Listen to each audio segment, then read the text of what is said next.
अगर आपके हाथ पैरों में अचानक बैठे बैठे सूनापन आ जाता है या कई बार बॉडी में या हाथ पैरों में झंझनाहट जैसी होने लगती है, करंट जैसा आने लगता है, तो ये एक आम बात नहीं है। ये थोड़े दिन तो आपको ऐसे लगता है कि ये तो एक नेचुरल है, कोई दिक्कत वाली बात नहीं है, लेकिन धीरे धीरे करके ये एक बड़ी बीमारी हो जाती है और उसकी वजह से काफी कुछ झेलना पड़ता है। तो हम कुछ घरेलू उपाय ऐसे करेंगे जो कि आपके नसों को खोल देगा, बंद नसों को खोल देगा, साथ में जो ये समस्या हो रही है उसे भी ये दूर कर देगा। इसके लिए हम लेंगे 1 गिलास दूध। दूध हर घर में होता है, तो इसे लेने का तरीका कैसा होना चाहिए, 1 चुटकी हल्दी लेंगे हम। कई बार क्या होता है, लोगों को पता नहीं होता, 1 चम्मच भर के हल्दी डाल देते हैं, या कई बार ऐसे भी जो है कोई बता देते हैं 1 चम्मच भर के हल्दी ले लो। कभी भी नहीं लेनी है, वो आपके नुकसान कर देगी। कई बार तो ये हल्दी इतनी ज्यादा गर्म कर देती है, पेट को खुश्क कर देती है कि ये रोग खत्म होने की बजाय दूसरा रोग हो जाता है। तो सिर्फ 1 पिंच, आपके उंगली में 1 पिंच आए ना, बस इतना सा ही लेना है।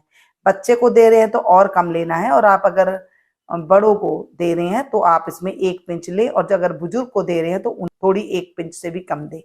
इतनी आपको हल्दी लेनी है। और ये वो हल्दी है जो हम लोग खाना बनाने में यूज में लेते हैं, सब्जियों में डालते हैं। ध्यान दीजिएगा, अगर घर की पिसी हुई हल्दी है, उसमें कोई मिर्च मसाले और पिसे हुए नहीं है, तो वो ज्यादा बेटर रहेगी। नहीं तो जो आपके पास है फिर आपका उसका इस्तेमाल ही कर लेना है। अब इसमें मैंने 2 से 3 काली मिर्ची ली है, जिसे कूट करके इसमें हम डाल देंगे। ज्यादा नहीं डालनी है, सिर्फ 2 या 3। बच्चे के लिए डाल रहे हैं तो 1 डाल दें, बड़े के लिए डाल रहे हैं तो 3 डाल दें, और अगर बुजुर्ग के लिए डाल रहे हैं तो भी आपको 1 या 2 इतनी डालनी है। ज्यादा आपको काली मिर्ची इसमें नहीं डालनी है। गर्मी के मौसम में आपको थोड़ी चीजें लेनी है, ये गर्म चीजें होती है ना, ज्यादा नहीं लेनी होती है। और जो सर्दी का मौसम में अगर आप ले तो इसे बस इसकी पावर जो है चिन्नी चिन्नी से बढ़ा देनी है, ज्यादा आपको नहीं बढ़ानी है। तो जब दूध में उबाल आ जाए धीमी आंच पर, जैसे उबाल आए ना, बस इतना ही आपको उबालना है, ज्यादा आपको नहीं उबालना है, ना ही इसे कोई कम ज्यादा करना है। बस इसमें 1 उबाला आया और ये बन करके दूध आपका तैयार हो गया है। अब क्या है ना, पहले तो क्या होता था, इसमें थोड़ा सा घी भी डाला जाता था, लेकिन आजकल घी थोड़ा मनाही किया जाती है, तो इसमें घी हमने नहीं डाला है। बस ये दूध हमारा तैयार हो गया है। इसे आपको रात को सोते टाइम पे डालना है। ठंडा दूध हो जाए, थोड़ा सा गुनगुना रहे, तभी आपको शहद डालना है, क्योंकि बच्चे कई बार नहीं पीते हैं फीका दूध। अगर आपको शहद ओरिजिनल वाला मिले तभी आपको इसे डालना है। नहीं मिले तो आप एकदम सिंपल जो देसी खांड होती है वो आप ले लें, या फिर धागे वाली मिश्री जो होती है वो आप ले लें। कोई भी चीज ऐसी आप बना रहे हैं उसके अंदर आप थोड़ा ध्यान दे करके बनाएंगे तो ये बहुत अच्छा फायदा हमारे शरीर को करता है। अब ये मैं पुराने जमाने की जो चीजें होती है ना, वही मैं आपके साथ शेयर करती हूँ, और आप लोगों को लाभ भी मिलता है, क्योंकि हम लोगों ने ये चीजें छोड़ दी है और न जाने कितनी तरह की जो है बीमारियां हो चुकी है। पहले जब कभी घरों में ऐसे हाथ झंझनाहट होता था या कुछ होती थी, तो दादी क्या करती थी, रात को जब दूध देते थे ना, उसमें 1 चुटकी हल्दी डाल देती थी गरम गरम दूध में, और उसे फेंट देती थी। फेंटने के बाद बस इस तरह से दूध दे देती थी पीने के लिए कि भाई पी लो। अब चलो आपको दूध से एलर्जी है या फिर आप दूध नहीं ले सकते हैं, तो दूसरी चीज आप ये कर सकते हैं, अदरक ले सकते हैं। अदरक हर घर में मौजूद होती है। सर्दी में ज्यादा प्रयोग करते हैं, गर्मी में कम करते हैं। तो यहाँ पर मैंने आपको दिखाने के लिए थोड़ा ज्यादा पानी लिया है और थोड़ी सी ज्यादा अदरक ली है। लेकिन जब आप बनाए तो ध्यान दीजिएगा, 1 गिलास आपको पानी लेना है, उसमें सिर्फ आपको लेनी है आधा इंच से कम टुकड़ा अदरक का।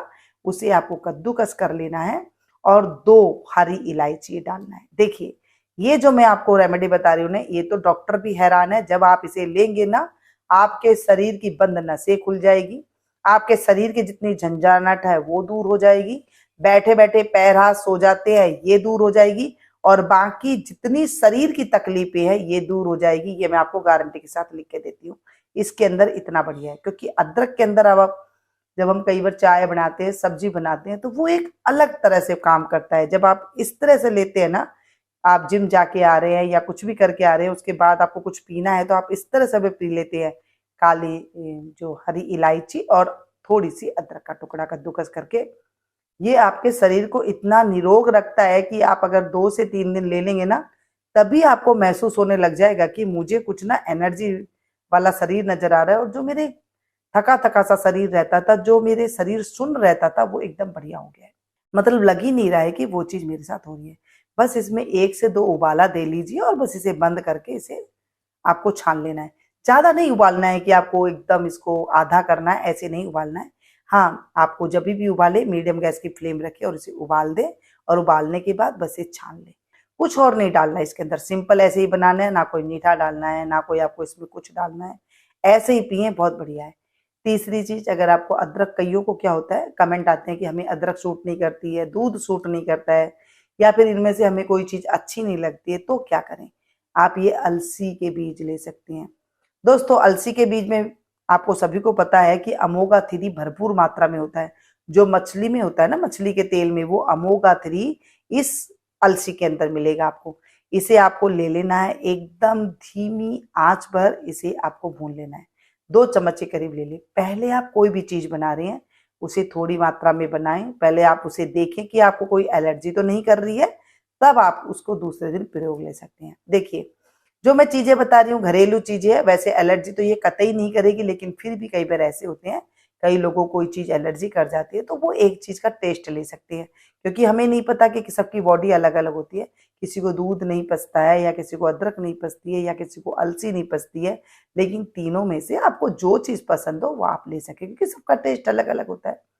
अलसी वैसे तो आप अगर कच्ची खाएंगे तो वो इतनी अच्छी नहीं लगेगी, जब आप इसे भून लेंगे धीमी धीमी आंच पर, बस जैसे ही ये चटकने लगे, गैस की फ्लेम को बंद कर दे और गरम तवे पे ही इसको आपको चलाते हुए भून लेना है, और ये भुन जाएगी। ज्यादा आपको नहीं भूनना है, ज्यादा भुनेंगे तो ये इसका रंग काला हो जाएगा और उसका टेस्ट जो है अलग से हो जाएगा। बस गरम तवे पे ही आप इसे चलाते रहें और इसे छोड़ दें थोड़ी देर के लिए, तो आप देखेंगे ये जो है अच्छे से एकदम कुरकुरी हो जाएगी और ठंडी हो जाएगी। आप चाहे तो किसी बर्तन में निकाल करके ठंडा कर सकते हैं, लेकिन मैंने इसे ऐसे ही रख दिया है ताकि ये थोड़ी सी कुरकुरी और हो जाए, तो इसमें हल्की सी नमी है अंदर तक, वो दूर हो जाए और साथ में इसका टेस्ट जो है बहुत उभर करके आए। अलसी वैसे भी अगर खाना खाने के बाद आप थोड़ी सी चबा लेते हैं तो आपके पेट के वो इस देते हैं आपको ये ताकत, जो कि आप कभी सोचा भी नहीं होगा, वो इतनी आपको ताकत देता है। इसके अंदर अमोगा 3 होने के साथ साथ इसमें कई तरह की और भी चीजें हैं जो कि हमारे शरीर के लिए फायदेमंद होती है। जोड़ों का दर्द के लिए बहुत बढ़िया है।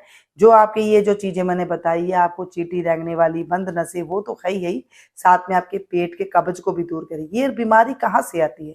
अगर आपके पेट में कब्ज की समस्या है, अब कब्ज को समझना बहुत जरूरी है। कब्ज किस तरीके से होती है वो मैं आपको वीडियो अलग से बता करके बताऊंगी, कब्ज कितनी तरह की होती है और कैसी कैसी होती है।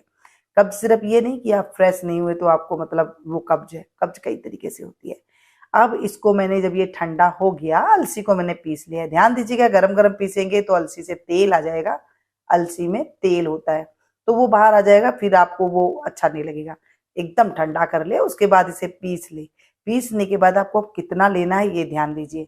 आप चाहें तो इसे आटे में मिला करके इतना 1 चम्मच सारे परिवार को उस रोटी के अंदर से आ जाएगा, आटा गूंदेंगे तो। या फिर आप अकेले लेना चाहते हैं तो इसका जो चौथाई चम्मच है, 1 चम्मच जो हम चावल की खाते हैं ना, उसके चौथाई चम्मच आप ले लीजिए। इसे पानी के साथ, गर्म पानी के साथ आप इसे ले सकते हैं रात के सोते टाइम पे। अब जो चीजें मैंने आपको बताई ये कब लेना है, इसे सभी चीजों को आप रात को सोते टाइम पे लेंगे तो वो ज्यादा असर करेगी।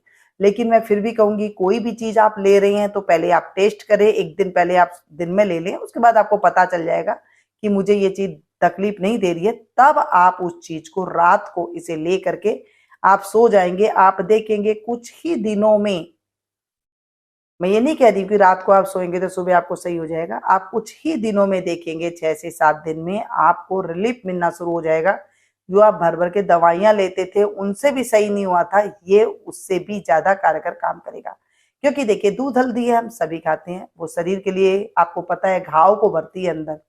जब दूध हल्दी लेते हैं ना, वो शरीर में कहीं पर आपको चोट लगी हुई है, कहीं पर आपके सोजन आई हुई है, तो एंटीबायोटिक का काम करती है। तो इसका मतलब ये नहीं कि आपको भर के चम्मच ले लेनी है, जितनी मैंने मात्रा बताई है सिर्फ उतनी ही लेनी है। मैं नहीं चाहती कि मैं कोई भी चीज इधर उधर से सुन करके या देख करके बोलूं जो आपको तकलीफ दे। मैं वही चीजें बातें बताती हूँ जो हमारे बड़े बुजुर्ग दिया करते थे, और ये हमारे शरीर के लिए अच्छा हुआ करता था, और हमने भी इसे बचपन में लिया है।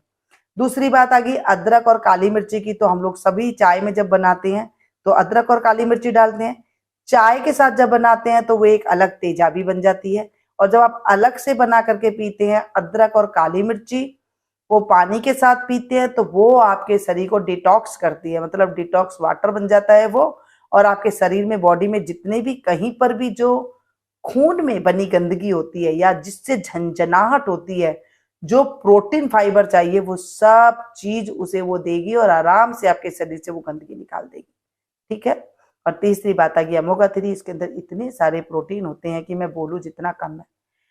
अब इसको रात को लेकर के आपको सो जाना है। आप देखेंगे कुछ ही दिनों में जो आपको बहुत ज्यादा फायदा मिलेगा। देखिए, ज्ञान की बातें, अच्छी बातें औरों के पास शेयर कीजिए ताकि उनको भी फायदा मिल सके, न जाने किसको इसकी जरूरत पड़ जाए और वो आपको भर भर के दुआ दे। जैसे आप लोग मुझे भर भर के दुआ देते हैं, आशीर्वाद देते हैं, ऐसे ही आपको भी कोई देगा। मिलती हूँ नई वीडियो में नई जानकारी के साथ। तब तक आप लोग देखते रहिएगा मीनू गुप्ता किचन।